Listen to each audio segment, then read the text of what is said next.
Dozens of injured policemen and protesters were admitted to various hospitals after the Pakistani police clashed with religious activists who have defied a court order to vacate the main routes into Islamabad. Now, more than 8,000 security personnel had to be deployed to disperse the protesters. The security forces fired rubber bullets and also tear gas canisters at the protesters.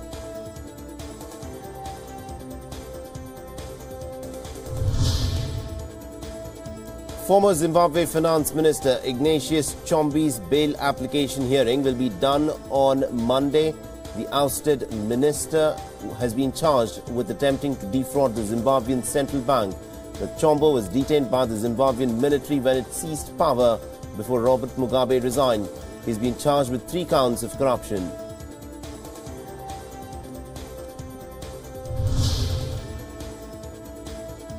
Thousands of people marched at the Not One More protest in Lima.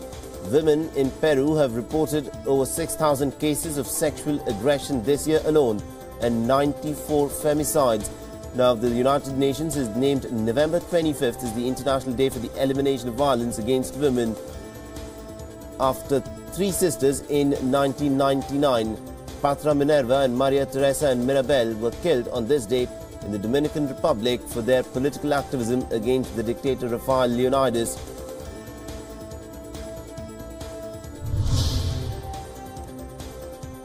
Hundreds of protesters took to the streets in Paris on Saturday to protest against gender inequality and violence against women. The protesters emerged after French President Emmanuel Macron announced new plans to curb violence against women. Several feminist groups claimed that the new measures have been announced by the president are simply not enough and that he needs to provide more funding to the cause as well. Well, it was not just in Lima in Peru. More than 2,000 women marched through the Turkish city of Istanbul on Saturday to protest the violence against women. The march was initially barred by the police but was later allowed.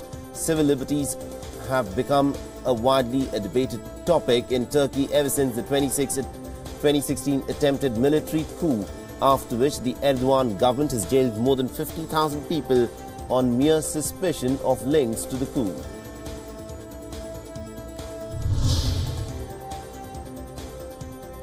At least 31 migrants died after their boat sank off Libya's coast on Saturday. The migrants were on 2 boats off the coast on the east of Tripoli. Now, 1 boat had already sunk by the time the Coast Guards arrived, and the Coast Guard was able to save about 200 migrants.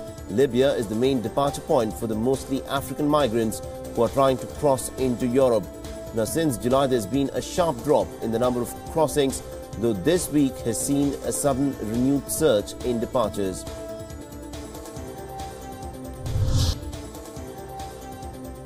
Well, despite a massive international search effort, authorities have not been able to find any signs of the missing Argentinian submarine. The submarine's last known location was in the South Atlantic 11 days ago. Now, the search effort includes ships and planes from the US, Brazil, Chile, Great Britain and other countries. Reports indicate that a sound detected underwater near the last known position of the vessel suggests that the submarine may have undergone an explosion, but the naval spokesperson has not made any confirmation.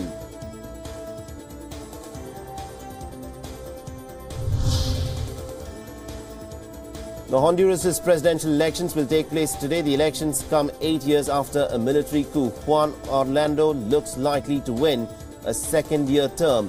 The opposition has argued that Orlando's presidential bid is illegal as he has already served as president for 1 term. Until recently, the Honduras constitution had limited presidents to a single term in office, but in 2015, the country's Supreme Court lifted the ban on presidents serving a second term.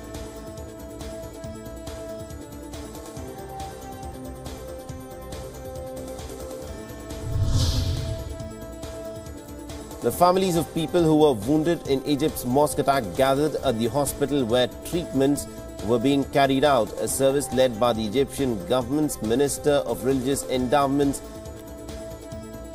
also held in the Islamia mosque. Terrorists had attacked the Al Rawda mosque in the northern Sinai town, killing more than 300 people.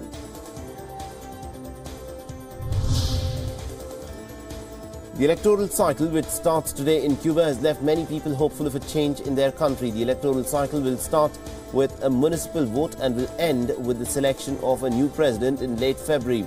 The current president, Raul Castro, said that he will step down at the end of his 2 consecutive terms, and the election will be ending 60 years of rule by the Castro brothers.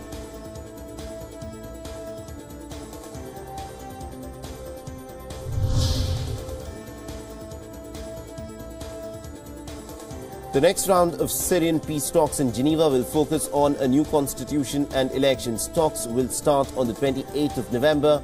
The United Nations Deputy Special Envoy to Syria, Ramzi Ezzeldin, attended a meeting in Syria with various government officials. Now, there have been a number of attempts to thrash out a compromise deal to bring to the war-torn country. The opposition in Syria has been consistently demanding that President Bashar al-Assad's resignation. But after the latest round of talks, the opposition has said that they will not make any such demands this time round.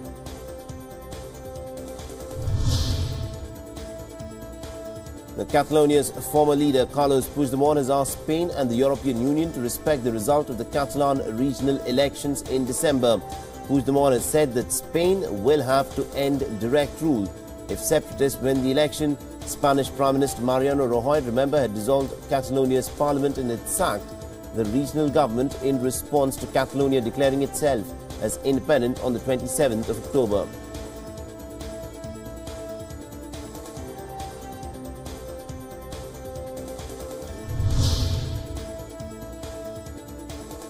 The Security Minister of Ukraine's pro-Russian rebel region of Luhansk was voted as an acting head of the self-proclaimed republic on Saturday.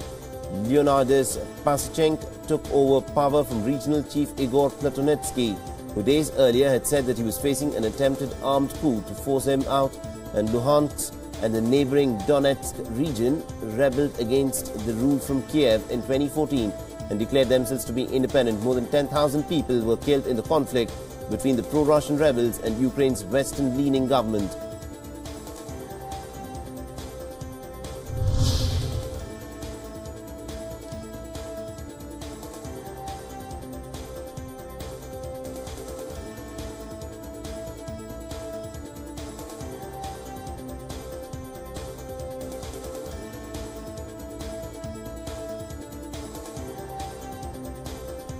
Now, Mexico's Popocatépetl volcano had about 3 explosions on Friday, one of which shot smoke and ash 4 kilometers into the sky. Now, according to Mexico's National Disaster Prevention Center, the first explosion occurred in the evening and launched incandescent fragments high into the sky. 2 more explosions overnight spread ash over the villages and fields south of the volcano. Now, Popocatépetl has been active since the mid-1990s.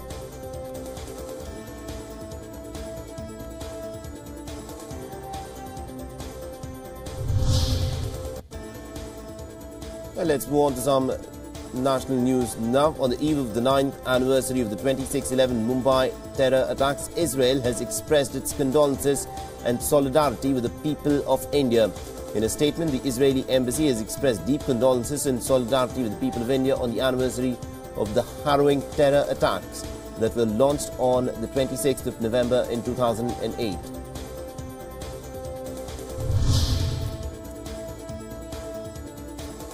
Hadia, who is also known as Akhila, reached Delhi late last night to appear before the Supreme Court on Monday. Hadia claims that nobody forced her to convert and she wants to go with her husband.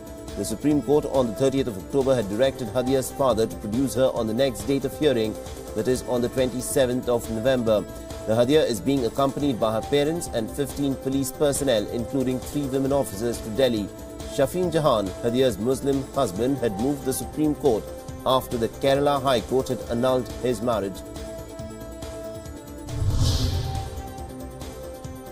Prime Minister Narendra Modi will share his thoughts with the people in the country and abroad in a special edition of Mann Ki Baat program on All India Radio today at 11 a.m.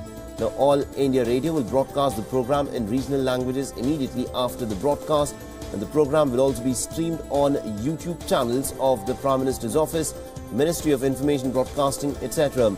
The suggestions and messages are recorded at the stall of the All India Radio on the theme of Mann Ki Baat at this year's International Trade Fair at New Delhi's Pragati Maidan will also be considered for this edition of the program.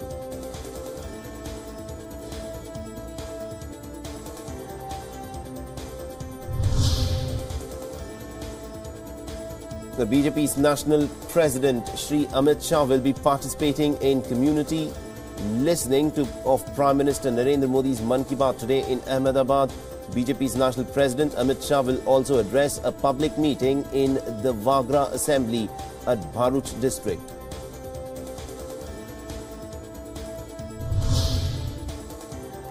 The voting for the second phase of Uttar Pradesh civic elections is being held today between 7 a.m. and 5 p.m. amidst tight security in several districts, including in Ghaziabad. The campaigning for the second phase had ended in 25 districts on Friday.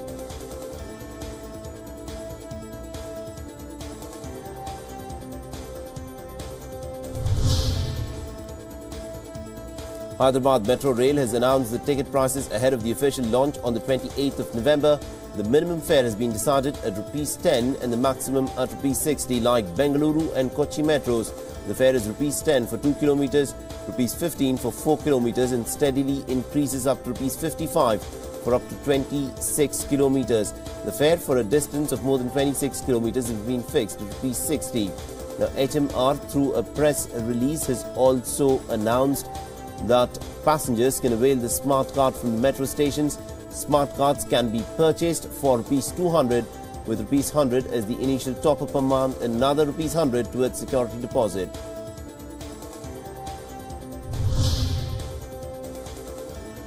Well, exactly a week after Manushi Chiller became the first Indian in 17 years to win the Miss World crown, the Haryana girl returned to India late last night. She landed at Mumbai's International Airport on a British Airways flight, and a huge welcome was given to her at the airport with fans from all over India coming to greet her at the terminal. The Manushi Chiller made India proud when she became the 6th Indian woman to win the Miss World crown at a glittering ceremony that was held in China's coastal city of Sanya. The Manushi was presented the coveted crown by Miss World 2016 Stephanie Delval.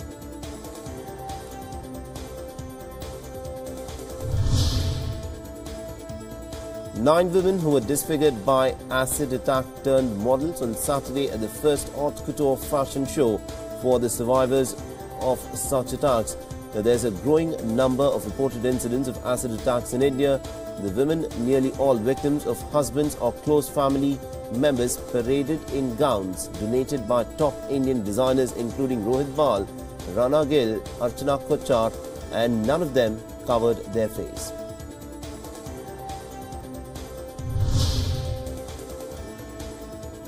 Security agencies in Haryana are on high alert ahead of 2 rallies. One of the Jat community and another of the Saini community is to be held today.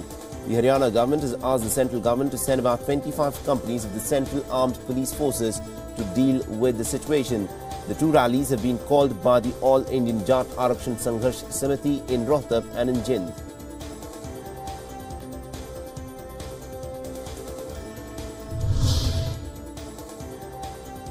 Mariah Carey has cancelled 3 more upcoming concerts on her All I Want for Christmas Is You tour over ongoing health issues. Last week, Mariah Carey had cancelled several shows due to respiratory infection. The singer was initially slated to perform from the 17th of November, but now will officially take the stage on the 2nd of December in New York City.